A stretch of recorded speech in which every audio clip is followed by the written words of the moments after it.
And a bone marrow transplant is like that's no small thing. That's you either walk out or you go out in a body bag. Mm-hmm. Hey guys, welcome back to the Two Thumbs Up podcast. Great to see you today. Thanks for tuning in. I got one of my really good buddies here today, Noah Kelsch. Grateful for you coming on the show. Appreciate you having me. What an honor. Yeah, so Noah and I have been buddies a long time, and you've taught me a lot of things, and you have a really unique, life and experience, and I felt like, hey, Noah would be a great guest on the Two Thumbs Up podcast. But welcome. How are you? How's things going? Excellent. Got a lot going on. We're building. Mm-hmm. We're building a new home, and where's that? Got a couple of grandbabies on the way. Out in Harriman. Out in Harriman. Yeah. Very cool. Yeah, I mean, life keeps moving, right? Always. I know. Noah and I were just talking about grandbabies. I don't have any of those yet, but a lot of my friends do. So congratulations. You have? So we got one now. Right. She just turned 2, and then we got 2 more on the way. One in November, one in February. Tell me about how that is for you. Interesting because obviously you got a connection with your own children. Sure. Like a specific bond with your own children, right? What I wasn't expecting with grandbabies is having the same bond. Mm. However, mom and dad get to take care of all the dirty diapers, or most of them. Yeah. But and so it was interesting. I wasn't expecting it. The thing is too, I've heard is when we started having kids, we were in our 20s. Yeah. Right, and now you're in your 40s. Late 40s. Yeah, late 40s. Yeah, 47. So it's like, oh, well, now you have all this life experience of 20 some years. Yeah. And raised your kids. Now you get to have that same bond, a similar bond, but yet you're in a different phase of life. Totally different perspective, and that's actually a lot of fun because when we were having kids, we were you're just trying to make life work, right? Right. Just trying to figure life out, and so I mean, not that we're not trying to figure life out still, but at this stage of life, just with the perspectives that we have and the experience, we just get to be love and fun for the kids and for the grandbabies and be there as a support to our kids. And I love that we have those opportunities in life to experience those phases. Yeah. And as I look back, I'm older. As I look back, I'm like, whoa! All of these amazing phases have happened, and I'm in a unique phase right now. Sure. And it's interesting to me how gratitude just emerges from all of it. Yes. No matter what it's been. Yep. And with your unique experience, we're going to talk about today. Mm-hmm. And the lessons you've learned and the gratitude that has just sort of emerged from this experience that was oftentimes heavy and dark. Oh, yeah. Yeah. Oh, for sure. And, your sweet Holly and the kids and everybody were, you all, you came through something that was life-altering. Yes. It really took a deep look.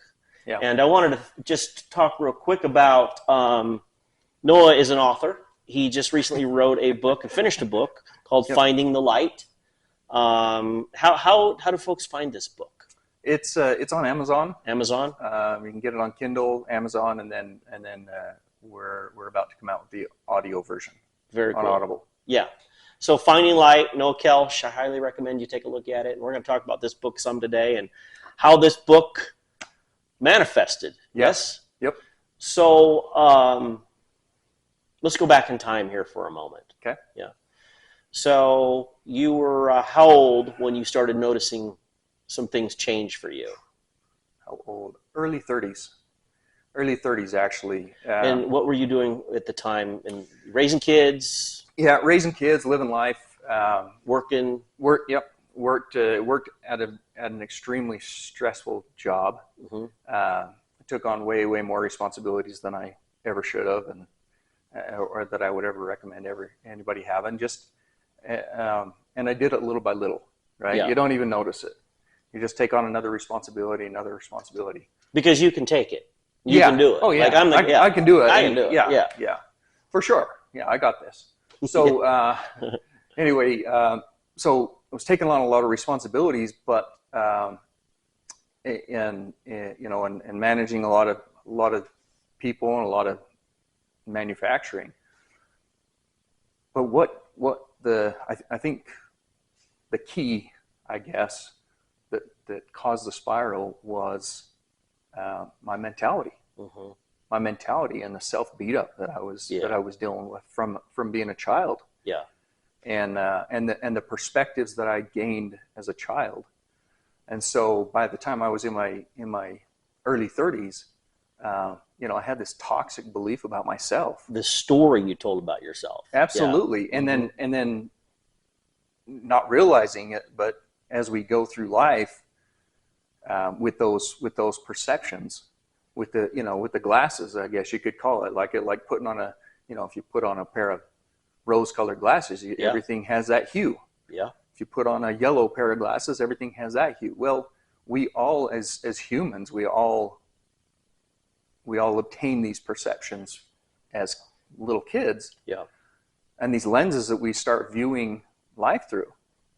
And as a self-fulfilling prophecy, if you will, we see things and where focus goes, energy flows. Mm-hmm. And so if we're seeing life through this specific lens, that in my experience, I wasn't good enough. Yeah, self-loathing, self-betrayal. Yeah. Yeah. Mm-hmm. Then I saw life that way, and that's where I focused. And so because of that, I got more of that. Yeah. Which just verified and validated my story.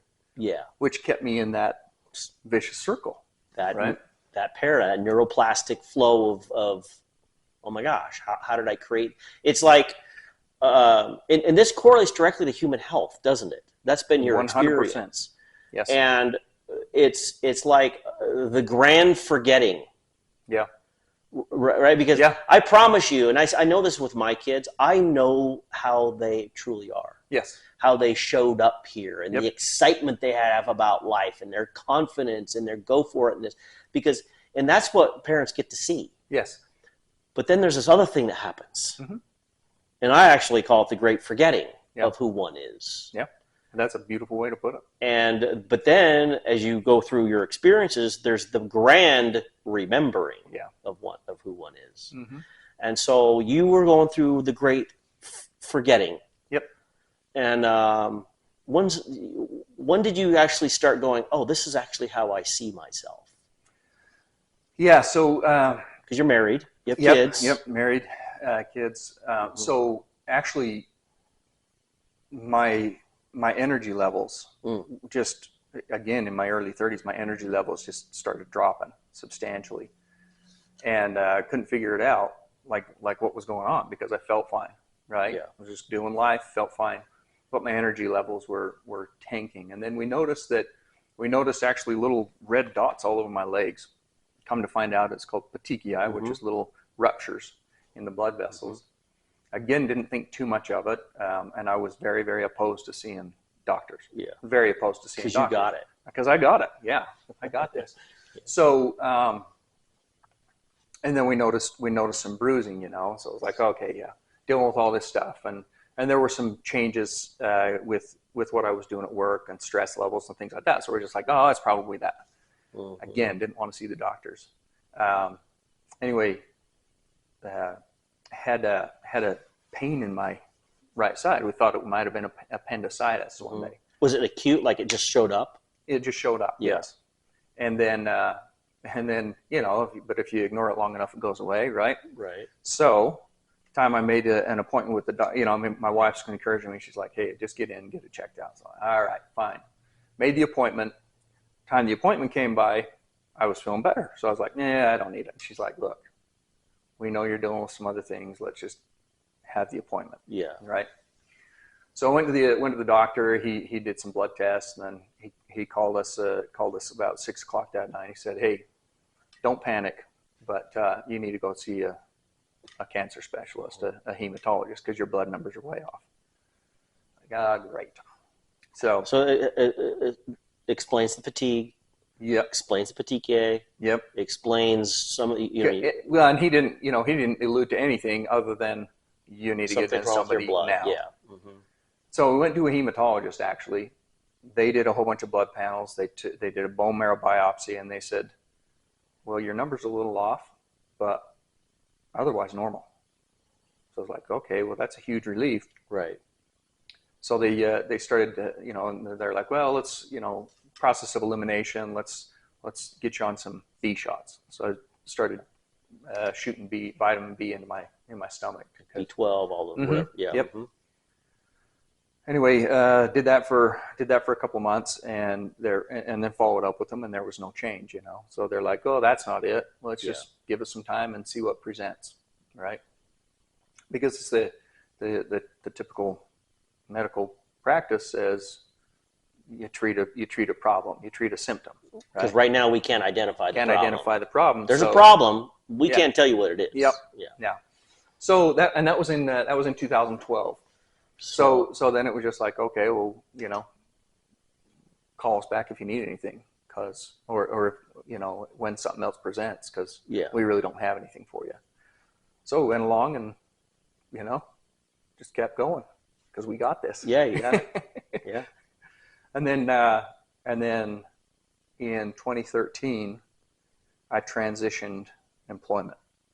I decided to leave that business and go pursue a passion of mine, which is in finance. So and then it really came to a head because my body was wound so tight from all the stress that, like, I hadn't gotten a cold, I hadn't gotten anything for years, and I thought it was because I was so healthy.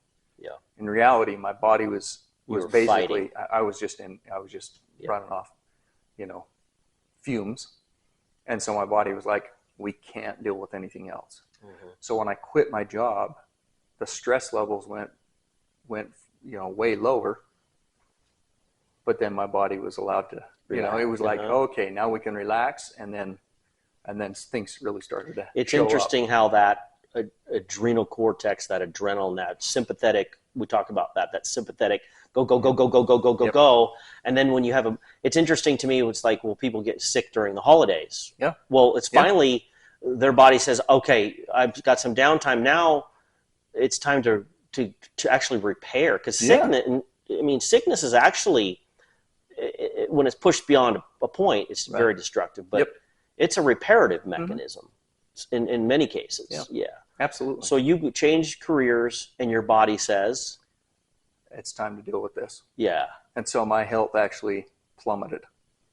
So that was March when I finally separated, and March of 2013. March of 13. Mm-hmm. I separated completely, and then by about June, my health just started tanking bad. So my lovely wife, Holly, she was actually into a kinesiologist. And he was asking about me, and she's like, we can't figure anything out. We've changed our diet. We're all organic. We've gone no meat. No, like everything. Yeah. Like we did everything. Cut out all sugar, all carbs, all everything. Cut it all out, and nothing changed. And so it probably did for her. Yeah. Oh, yeah. But she's. Yeah. Our kids hassle us all the time. Oh, we never had sugar in the house. Oh, yeah. Yeah. We're working some things out here, right? Yeah. So anyway, this kinesiologist asked if he could test, and see what's going on, and he tested a bunch, and then he told my wife, he said, Noah's got a death wish. And later I wasn't there, but she said, yeah, that resonated. Like when he said that, I knew. So she internal. Can we talk about that for a second? Yeah. So internally, because I know this space. Yeah. We've talked about this. Yeah. What is that, consciously or unconsciously? You had this feeling of like, what were you saying inside? I'm sick of this. I'm tired of this. No, What were you saying inside? I am not worthy. I am not worthy. So it when she told me, And because I am not worthy, that led to what? Well, internally, your thought process. I'm not worthy to live. I'm not worthy of my wife. Yeah. I'm not worthy of my kids. I'm not Yeah. worthy of my life. Exactly. I'm not worthy Yes. of my creator. Mm-hmm. I'm not worthy of myself. Mm-hmm. And I see. And it was just. However, I didn't even recognize it. It was completely subconscious. Yeah, there's that. Mm-hmm. Because when she told me, my reaction was, well, BS. Yeah. That's BS. Yeah. I said, and I told her, I have a great life. I'm finally pursuing the career that I've dreamt up for years. I've got a lovely wife and a wonderful family. We got all these things going for us. I love my life. BS. You love your external life.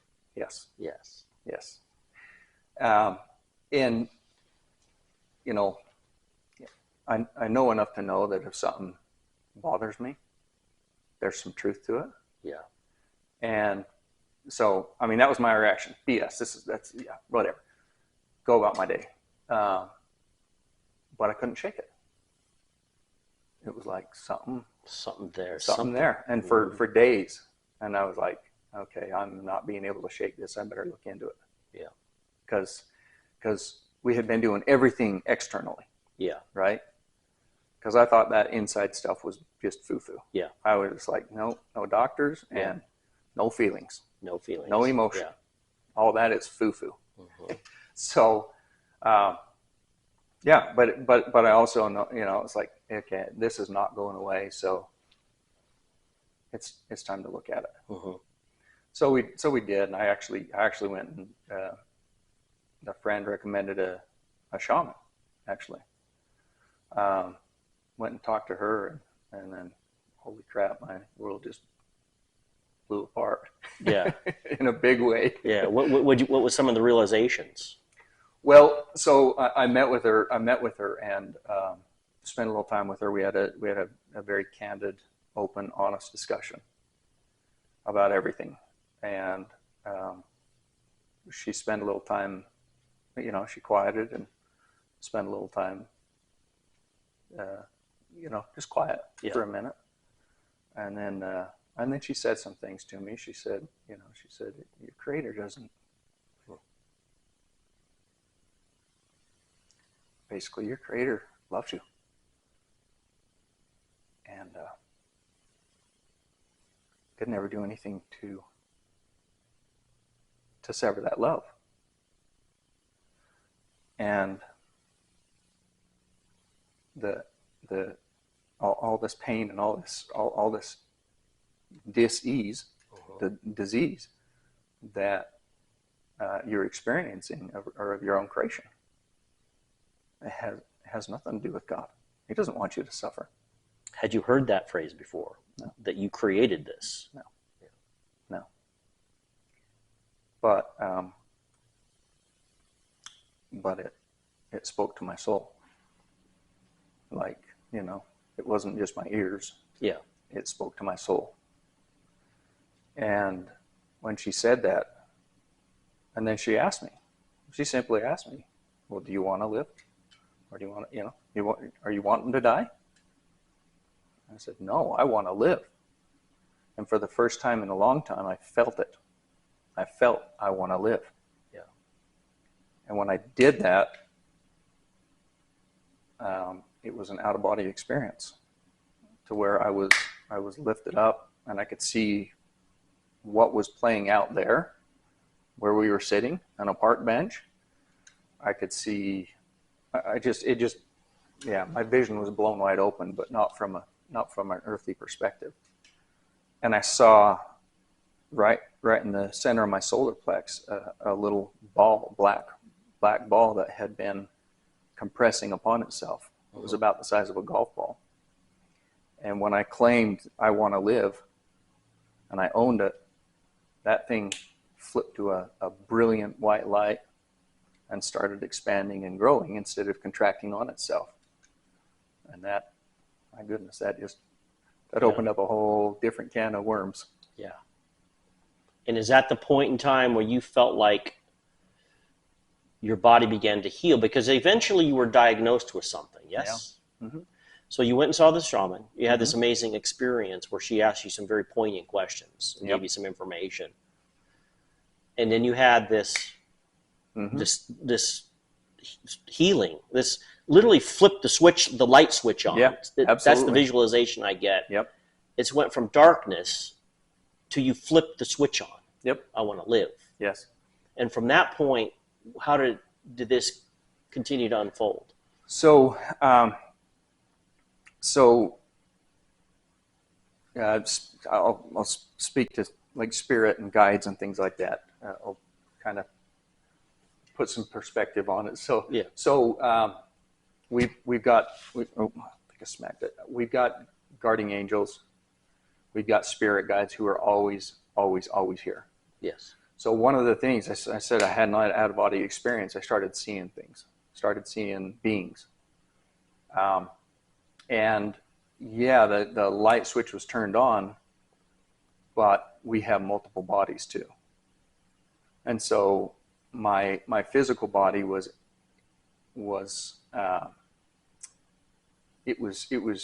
very, very fragile at that point in time. But it wasn't just my physical body that was being affected. It was my emotional body, my spirit, and that switch, that light, that was actually my will to live, my like source. Mm-hmm. And so having switched that on, yes, they all affect each other.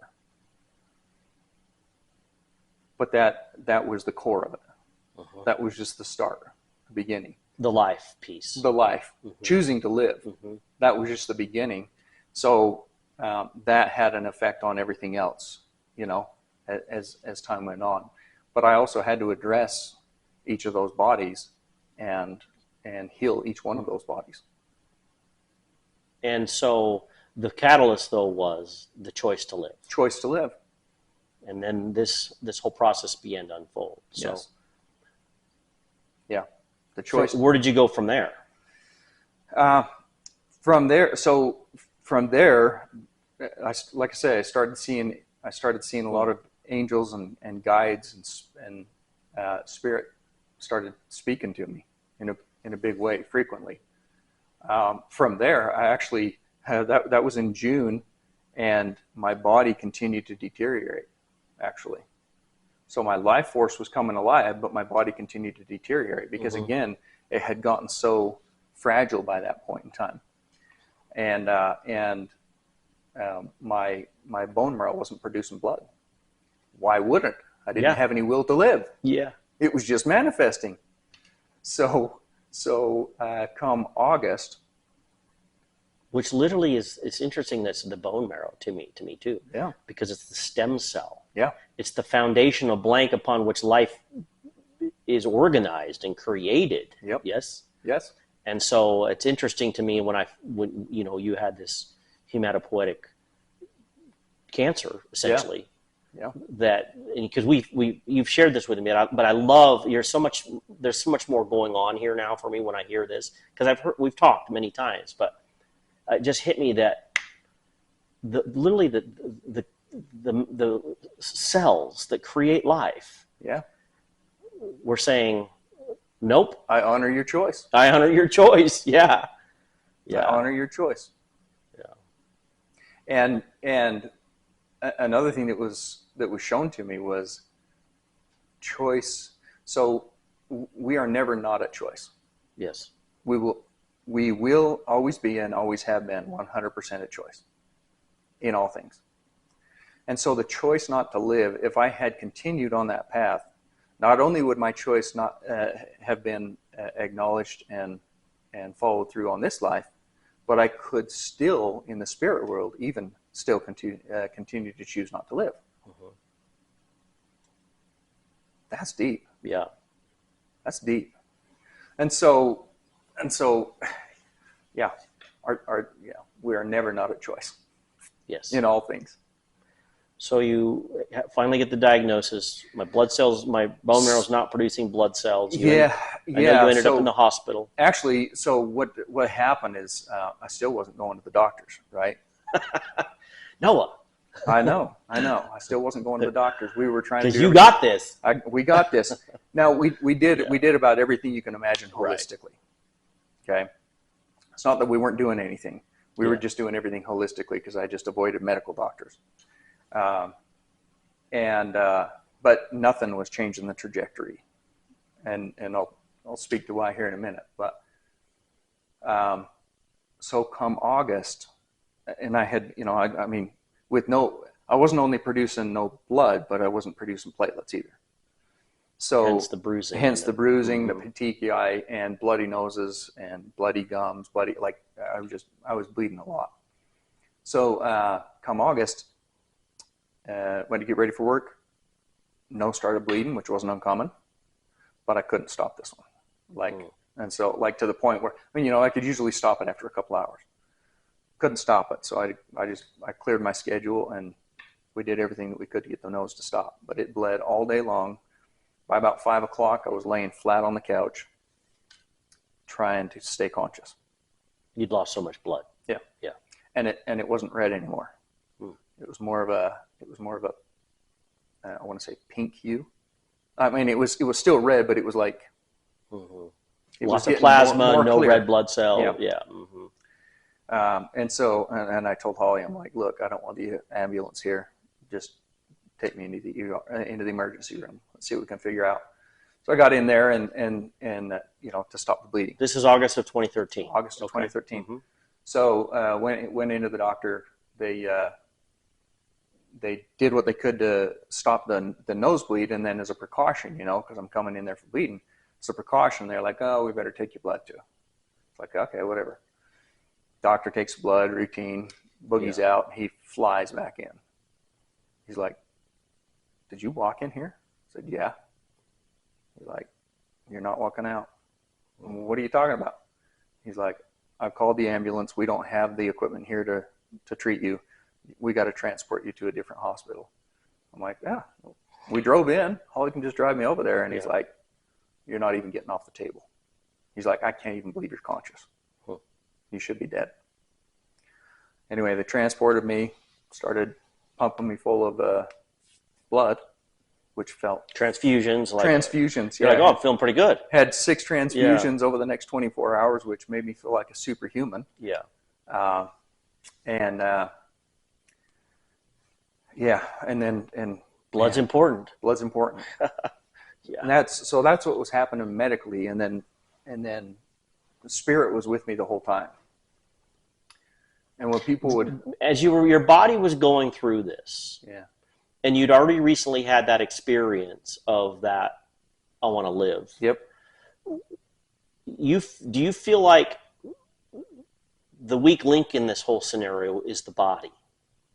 Yes? Meaning it was so weak. Once you made that choice, it was so weak that it naturally, it's like, okay, well, now it's time to deal with this.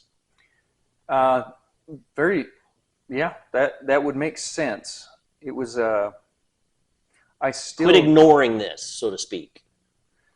Well, not just that, but my body was failing. Like I had neglected... That's what... I had neglected my body and had run it so ragged. Yeah. That it was just like, I mean, if you run a car for 300,000 miles and never change the oil, never maintain it at all, and just run it as hard as you can. Yeah. The thing, it's like, which is a testament to the resilience of the human body too. Yeah, absolutely. You see people that go to extreme lengths with their bodies, and it's just extremely resilient to sustain life. Yes. It's like, I will do whatever it takes to sustain your life. Yep. Yeah, even if someone doesn't have the will at the time to live. Yeah. This is such a phenomenal piece of equipment that we're blessed to be, to be down on this earth in. Because you're absolutely right. Our body and our brains are programmed to live. Yeah. At all cost. at all cost. So you go for an ambulance ride. Go for an ambulance ride. But yeah, so my body had, I mean, there was just almost nothing left of my body. Mm-hmm. And so even though my will to live was there, it was, again, it was just like pieces and parts of a broken vehicle without any, and no blood and platelets still. Right. But there was still more work to do. I had just chosen to live. Right. There was still the repairs that needed to be made, spiritually, emotionally, physically, and our physical bodies. If you look at like if we're here as a being of light, a spirit, and a physical body, and then we have emotions as well. All of them tie into each other. All of them support each other, and so the body is just the most, like, it's the densest, right? If you it's will. The most resistive. There's a resistance to it. Yeah, absolutely. It's grounded or not, it's because it's the most dense material of all of those carbon things. Yep. And so just because I chose to live as a spirit, as a being of light, my body's like, that's great, but we got some work to do here, and it takes the longest. Takes the longest to do. But so I had an incredible experience in the hospital at that time because, again, Spirit's sitting here talking to me, right? Yeah. Like as clear as you and I are having a conversation. And I dare say even more clear because I hear you with my ears, mm-hmm. right? And you were hearing with? Spirit was speaking right to my soul, mm-hmm. like it was penetrating. And as people would come in and see me in the hospital, I could see and feel their emotions, and I could see and feel how much love they had for me and Holly and mm-hmm. the kids, and I could also see that they were suffering from very, very similar things that I was suffering from because of their own lenses, because of their own stories that they had told themselves. Right. So you're in the hospital. In the hospital. Seeing all these, having these experiences, yep. Literally finding the light. You're in a yep. space of sort of here and there. Oh yeah, yes, very, very much so. Yeah, very much so. My spirit was trying to leave my body. Mm-hmm. We in fact we ended up. I mean, so we got out of the hospital and arrangements to go see the hematologist again, mm-hmm. the doctors. Different doctor, but same field, the cancer specialist. They said, yeah, you're in dire straits now. Right. Your body is failing. You're in dire straits. You got to do something drastic. We got to figure this out. So I went home and my spirit was literally trying to leave my body. I could feel it. It was almost like my crown had opened up and my spirit was boogieing. And so I would actually go out onto the grass every night and either stand there and just grip it with my toes or sit or lay and just grab the ground. Just to stay, literally to stay here. To stay here. Mm-hmm. Because that's the only, that would finally ground me. Like it was like, yeah, I was fighting to stay here. Because I wanted to live. Because I want to live, yes. Because I want to live. I had finally chosen to live. Anyway, went to the hematologist. They said you got aplastic anemia, which is bone marrow failure. And they hadn't diagnosed me with the cancer at that point in time, the leukemia, but then that diagnosis came in later. So they started the blood. They started getting on consistent blood and platelet transfusions while they figured out what kind of treatment to do. Right. Because I had to figure out what it was and how to treat it, and then, so they tried different medications and finally said, hey, look, you need a bone marrow transplant because your bone marrow is like it's failed. Yeah. It's done. So we made arrangements and went over and up to the Huntsman Cancer Institute and went and talked to them. And a bone marrow transplant is like that's no small thing. That's you either walk out or you go out in a body bag. If you walk out, you're lucky. And so it's not a small decision. And when we went to the cancer center there, both Holly and I, we just did not connect with the doctor at all. We just felt like he was rushed. It was almost an annoyance to be there. Hey, you need to hurry and do this, and let's get it going on. And it was like, whoa. Yeah. This is a life or death decision. This is not something we take lightly. So we both left there and we're like, that's not going to work for us. Right. So we continued working with the hematologist and continued getting blood and platelet transfusions, still doing everything holistically as well.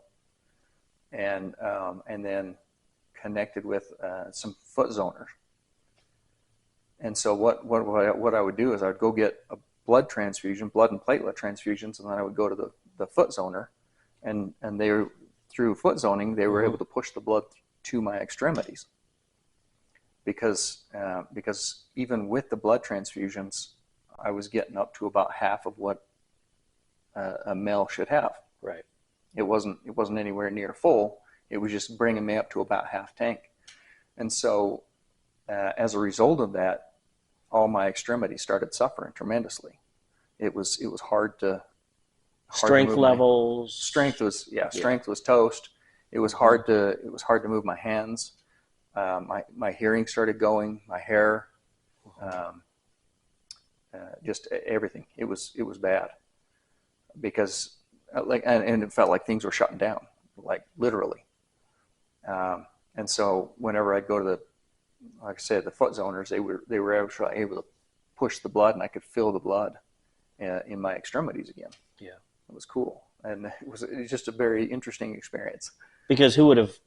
I mean, that's not a normal course of action for someone with, diagnosed with leukemia, right? Yep. That's not something you were searching outside the normal paradigm for assistance with this. Yes.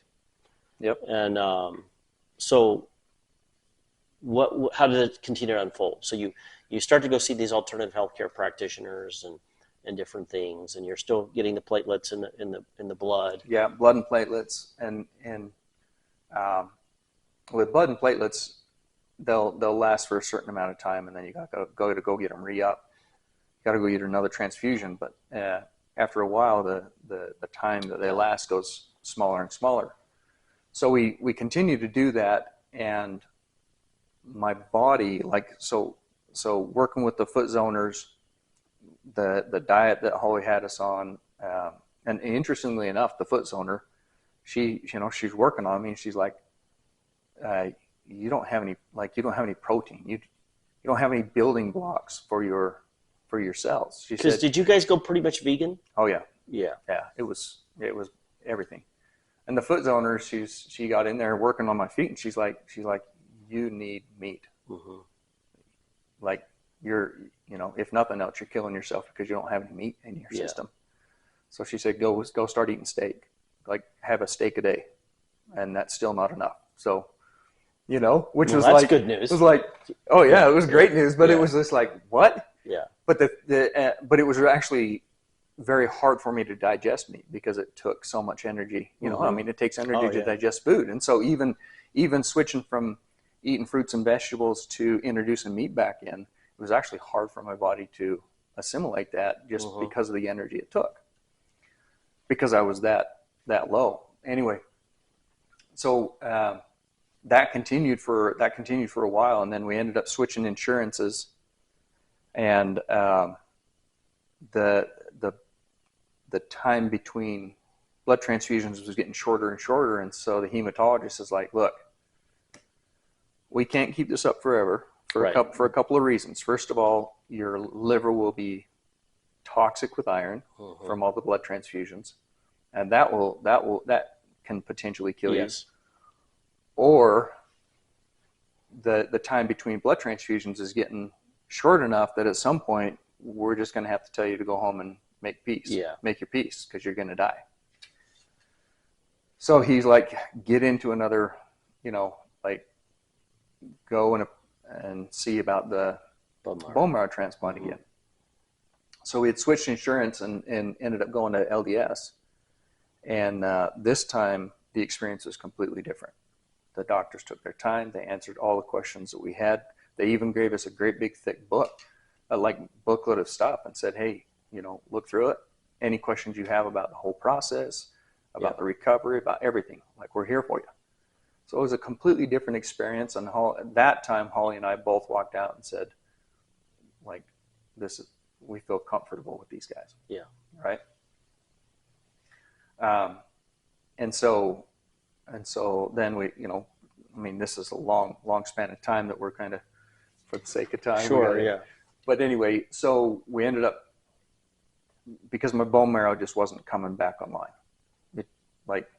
And my thought was, or not the thought at the time, but like looking back on it, there were a couple of things happening. First of all, again, because my body was so worn down and weak, it was just like, there's just nothing here to work with. Right. Right. The building blocks weren't there. Building blocks were gone. Mm-hmm. And then also there was more to learn, because I had such a disdain for the medical world that and throughout and a lot of this is in the book, but throughout the healing process, my belief after belief after belief was being challenged. Yeah. I got to take a look at so much stuff and look at it from a different light. And one of the things that I ended up coming, like the medical world was like, I had a disdain for them. It was fear, and it was. Was it pretty much based on fear, or was it something you had experienced earlier on? Where did that belief come from? Just out of fear. Fear, and feeling like, that's why I was okay to work with holistic medicine, because it was like, hey, you're just going to treat a symptom. You're not actually going to get to the root of the cause. Yes. So you're just here to make money.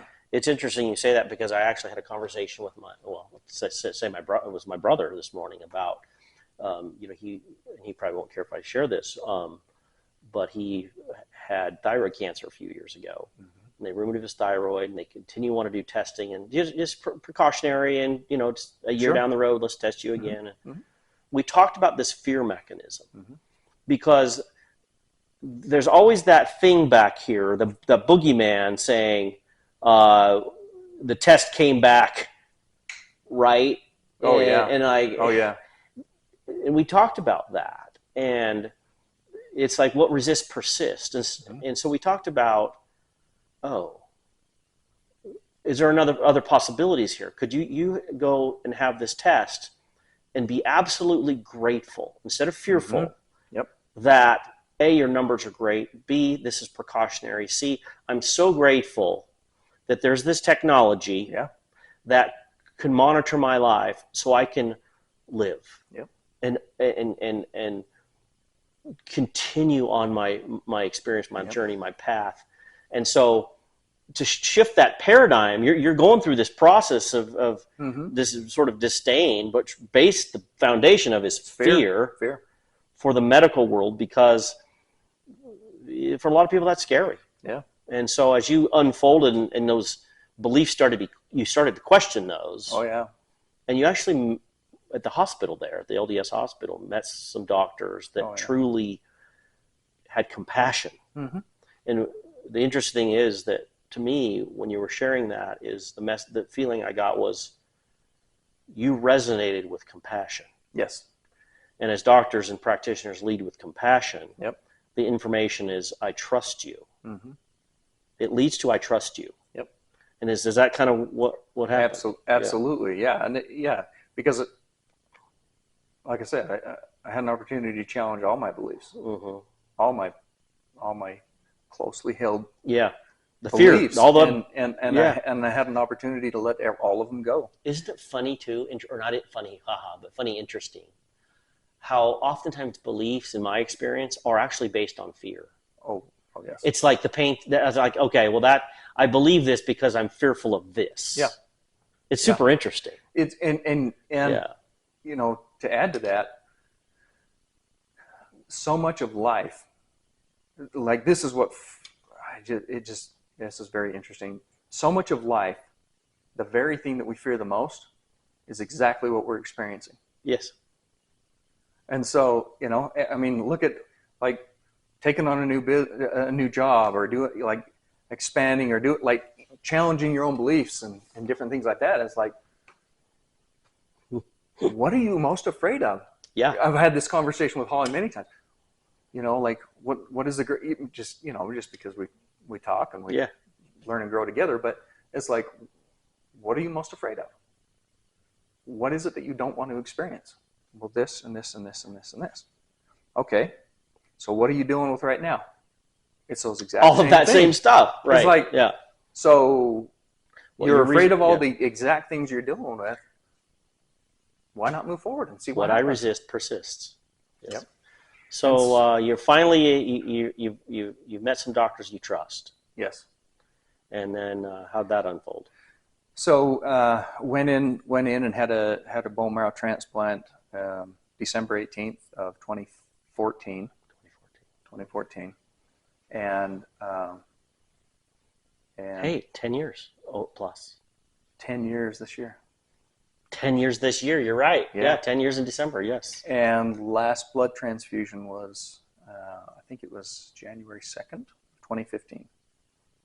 So you got the bone marrow transplant. Bone marrow transplant, crazy, interesting.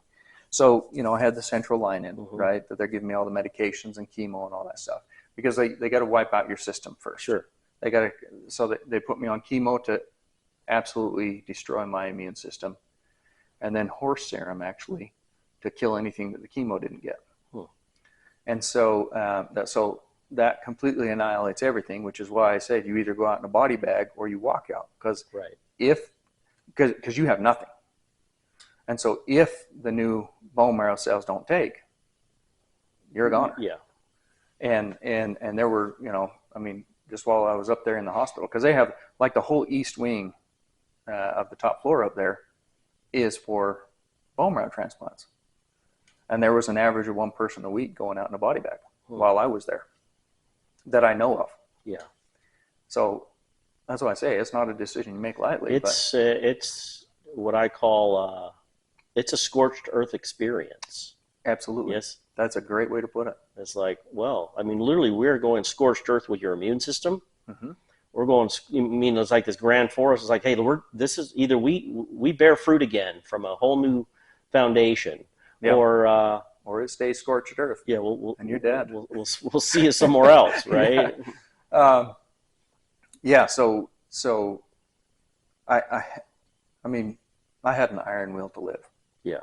I absolutely did. Well, what's interesting too to me, and I know you do, and I can, it's my experience, but you also you took that superpower that you had even before this realization of go for it, I got this, and you transformed that same superpower into it's coming from a different place now. Yeah.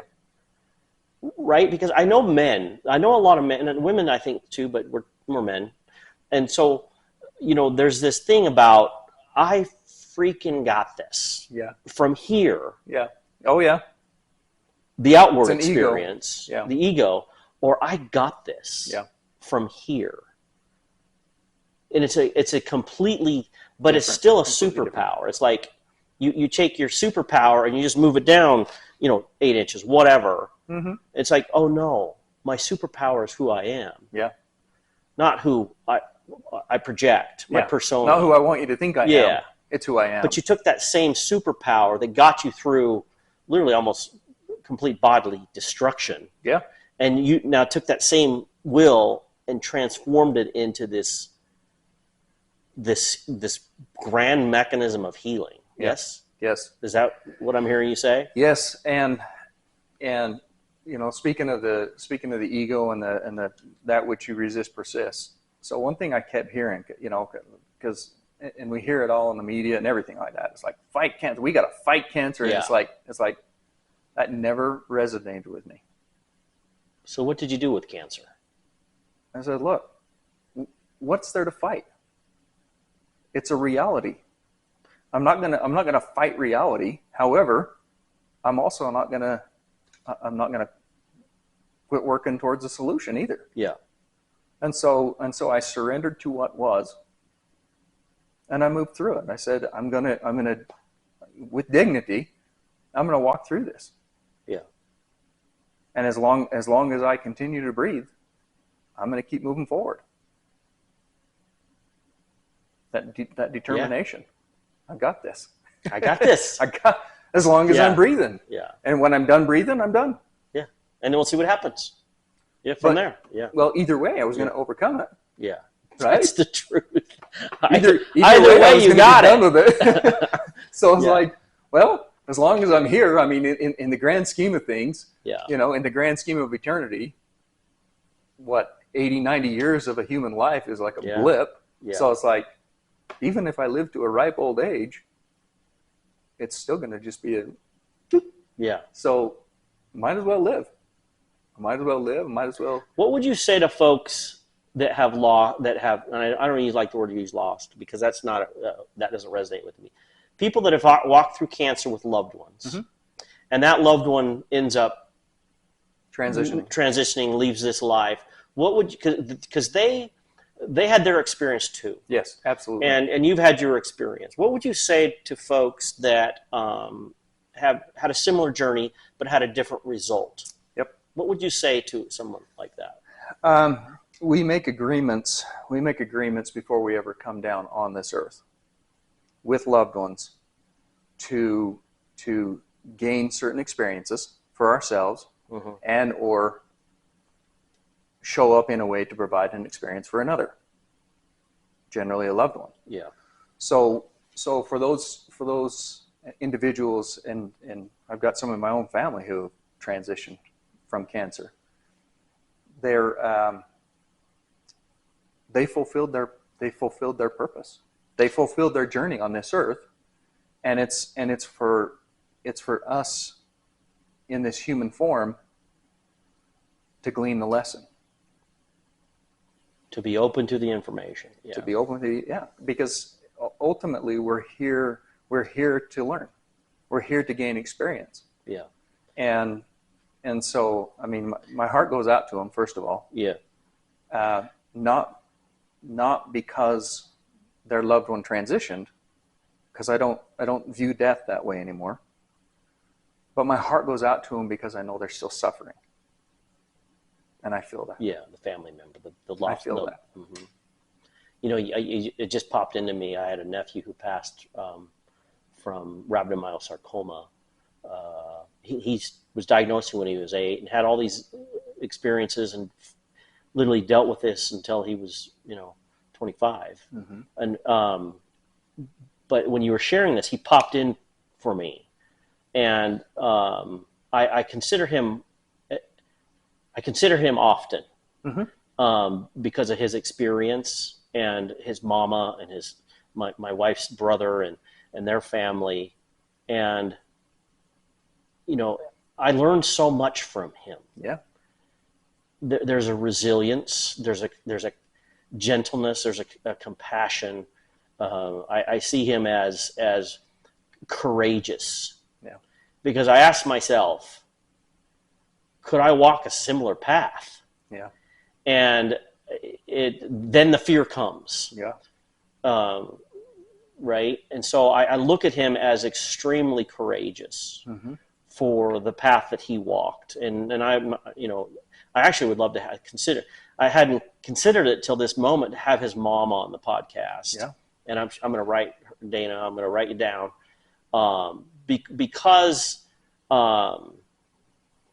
of the impact he made and has had on my life, on so many people's lives, because of the courageous journey that he had. Yeah.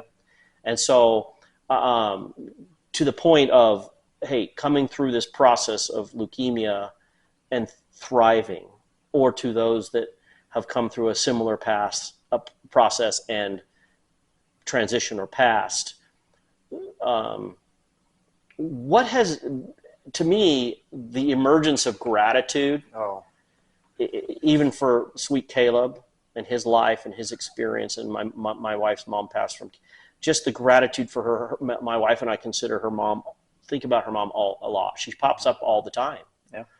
And the gratitude I have for her life and the lessons she taught me of courage and literally the foundation of what they did from going so organic Mm-hmm. and to sustain her life as long as they possibly could, before her blood, her blood, her immune system shut down. Yeah. So it's interesting to me to have an experience like yours where you have emerged healthy and vibrant and but also the beauty of that, of your experience, but also the beauty of other experience that manifested differently, that turned out differently. Yeah. And that's where I feel like, I know you and the gratitude you have for your life and for your family and your experience has touched many. And writing it in this book. Would you talk about this book? Sure. A little bit and how this sure. Came about and yeah. So it was probably a couple years. I think it was about 2 years after the bone marrow transplant. Spirit was still speaking with me, and started saying, "Hey, you need to write about your journey. You need to write this. You need to get the message out." Yeah. And I was like, "Nah, not me. No, that's not me." Yeah.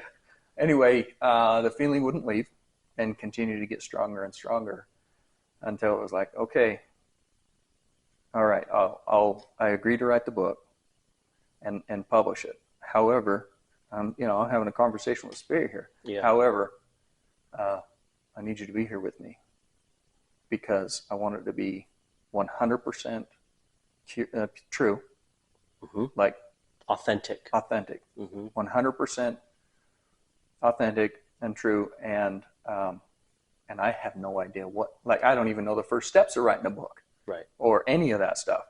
So, I gotta be guided and directed and connected with, So yeah, if you'll be here with me and bring the information back so that it is authentic and it is true, and then open up doors for me, I'll do it, and I'll see where it takes me. I'll do it. Have no expectation of it. So, because I know you talked about it with me years ago. I'm like, and then all of a sudden it popped up. Yeah, it manifested. It showed up. Yeah. So it and interestingly enough, the minute I committed to writing it and actually started doing it, it was like, okay, Spirit was like, good to go, and then did it flow after that? Oh, it flowed completely, to the point where Holly's like, I can't even believe you remember that. Yeah, I can't. Just a lot of the information. She's like, I don't even know how you remember that stuff. I'm like, well, because the message is coming through me. Yeah. And so there's a lot. I mean, the book is chock full. It's not a fluffy book. It's not. There's no pontification. It's a meaty book. Yeah. And yeah, it flowed. And there's a lot that's not in it, but there's a lot that's in it. And when I was done, I was done. And it was the same thing with starting it. It was like, I've got to get this done. I got to get this done. Yeah. Then literally the last time I made edits, I was just doing my thing, and then it was like, okay, and that's it. And that's a complete book right there. Stop. Yeah. Okay. Yeah. So send it over to the publisher and yeah. So what would you say to folks that kind of walked or going through their life and that are sort of in that space, because we bump into them all the time, still in that space of not really choosing in, or that space, man, this word is used a lot these days, and I'm not crazy about the word, but and I have played this persona many times in my life, and the word is victimhood. Ooh. And it's like I played that persona a lot, and it became my identity. Mm-hmm. And, but there was always a payoff. Oh, yeah. To be the victim of my life, right? And I know it intimately what mine is. Yeah. And I've chosen to, I've learned from that. Yeah. Yeah. But what would you say to folks that, and sometimes it is scorched earth. Mm-hmm. You got to go scorched earth. Yeah. To potentially begin to grow new fruit, to take another look. Sure. And what would you say to folks that feel like maybe they have scorched earth experience and are ready to bear fruit again, to live, to reemerge from that? It's the rising of the phoenix, right? It's like, yeah. Whoa, I have a different perspective about who I am. I love life, and this is my clear intention moving forward. What would you say to them so they can start to bear fruit that they would, for their health, for their well-being, for their abundance? So stay in gratitude. Stay in gratitude. If you're always if you're in gratitude, there's no place for fear. There's no place for hate. No place for envy.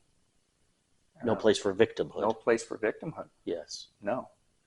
And especially for those who have gone scorched earth, it's like, what have you got to lose?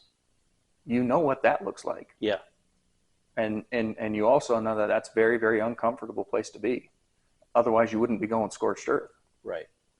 So what have you got to lose? Show up in gratitude.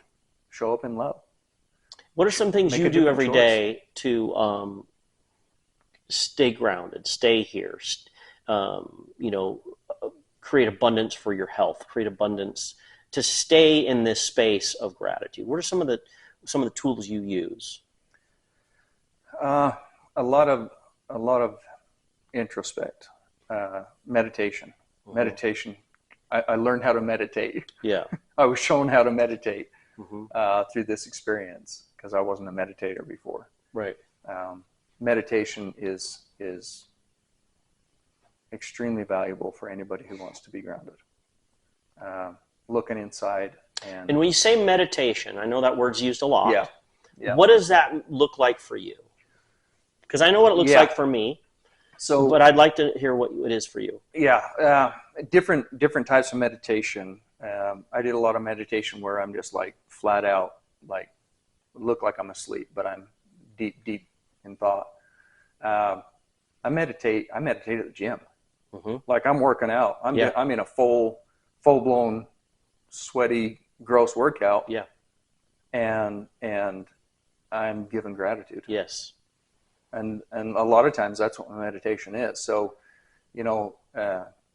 here's another way to, I used to be a religious zealot for praying night and morning and praying over the food and specific times and specific circumstances.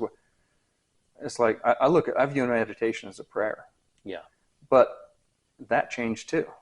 I don't pray for, hey, I want this and I want this and I want this and will you do this for me? It's like, no. My meditations and my prayers are thank you. Yeah. Thank you for this. Thank you for the connections. Thank you for the love. Mm-hmm. Thank you for the opportunities.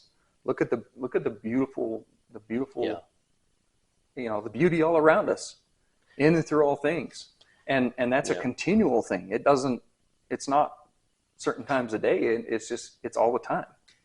You touched on something there where I consider this actually daily, where there's this process happening innately, and I call it the autonomic, where your cells divide, your bone marrow now produces blood, mm-hmm. your lungs fill with air, your heart beats autonomically through the autonomic nervous system. And we've talked about this before, but Dr. Wayne Dyer has said that He calls that unconditional love. And if you consider it, so many things in our existence, and I would put a percentage on it, I'd say 90+% of everything happening here within me and without me is autonomic. Yeah. So what does it say? There's a certain percentage of things I choose and can control, but most of it is actually just happening. Mm-hmm. So, and as I began to see that and experience that inwardly through meditation, like you say, to listen to my breathing, to feel my heartbeat, I've realized that that's actually happening out there too. Mm-hmm. It's all autonomic. Yep. It's 95+% autonomic, and I get to participate in all of it. Mm-hmm. I get to participate in 100% of it, knowing that there's a process happening that's happening underneath it all and beyond it all and universally of it all. And so it's like, oh. And you play a tiny part in it. And I play this part in it. And so I love this quote, this somebody, I heard this the other day. It's like, don't die with your music still inside you. Yeah. Right? Like, well, this is your music. Yeah. This is your experience. This is your song. This is your artwork. Mm-hmm. I'm having Scott Rogers on here in a couple months, and you know Scott, and I'm like, man, to literally to do what he does, and you know, is a healing form. Yeah. You know, and to actually take life on like you have, to me, is an art form. Yeah. And it's everything is an art form. Mm-hmm. And we have these amazing books, and we have these ancient ways of seeing things. But Robert Kennedy Jr. said this the other day, and I'm like, it's exactly how I feel. It's like, you know, everything is God's artwork, including us, of course, us. Yep. I mean, literally, your hematocytes in your bone marrow. Yeah, is God's artwork. Oh yeah. And when as you began to choose in, you healed those 4 lower bodies, and it's still this unfolding. And so I'm again gratitude. Yeah. You know, for this conversation, for you, Noah, and for Holly, and the things, you know, we've been to the tops of the mountains together, and you know, I love you, I appreciate you. I mean, you're one of my brothers, and you know, I have a few men in my life where I actually they're in what I call my sacred brotherhood, and you're in there, and I appreciate you. And so, you know, folks, take a look at this book, Noah Kelsch, Finding the Light. Noah, thank you for coming on. So again, can you share, this is on Amazon? On Amazon, you can get it on, Amazon, the book form, Kindle, and then we're in the process of taking care of the Audible. So it should be on Audible. Are you going to be the reader? No. You can pick somebody? Yeah. Cool. Very cool. Yeah. So, a lot going on. In a nutshell, the emergence of gratitude. Oh, yeah. Be grateful every day. Yeah. And I'm continually in awe of how amazing life is. Oh, yes. And, you know? Yes. Like that's what it's all about. Just being, you know, like you're talking about. Like all this is happening, and we get to be a teeny little part of it. It's all happening. And so we just get to be in awe of how awesome it is. And to be able to have the opportunity to participate. Jeez. And recognize that fall is coming. Yeah. So is winter. So is spring. They emerge from the grand nothingness. Mm-hmm. Yes. Yep. So, and I get to participate. Yeah. In that moment, there is no victimhood. No. Gratitude emerges. Love for one another and love for self. Yeah. Is it radiates. And that's where it starts. Yeah. You know, so much of the time, and like you come across people in their daily lives, and it's like, oh, I love so and so. I love, you know, I have, you know, they pontificate about their love, and it's like, well, how do you feel about yourself? Yeah. Well, it's like, hold on a minute. Mm-hmm. I got some work still to do. Yeah. It's like, hold on a minute. Do you honestly think that you can genuinely give love to another before you give it to yourself? Mm-hmm. That's your ego. Yeah. That's your ego, because it's not possible. And so how beautiful would it be, or is it, as one emerges of love thyself, and then look at the result. Yeah.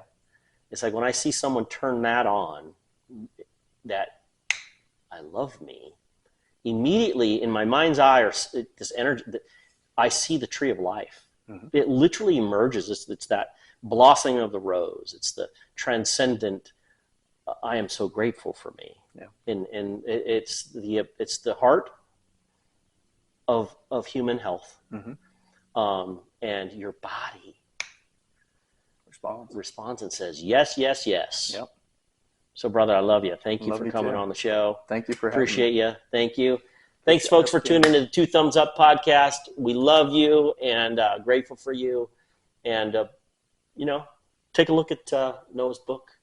And we'd love to I'm sure you'd love to hear some feedback about it. I would love it. Yes. Yeah. Yeah. So we could write a review. Amazon reviews. If you write reviews, I guess it bumps it up somehow. So, yeah. So, again, folks, thanks. 2 thumbs up. We'll talk to you soon. Thank you.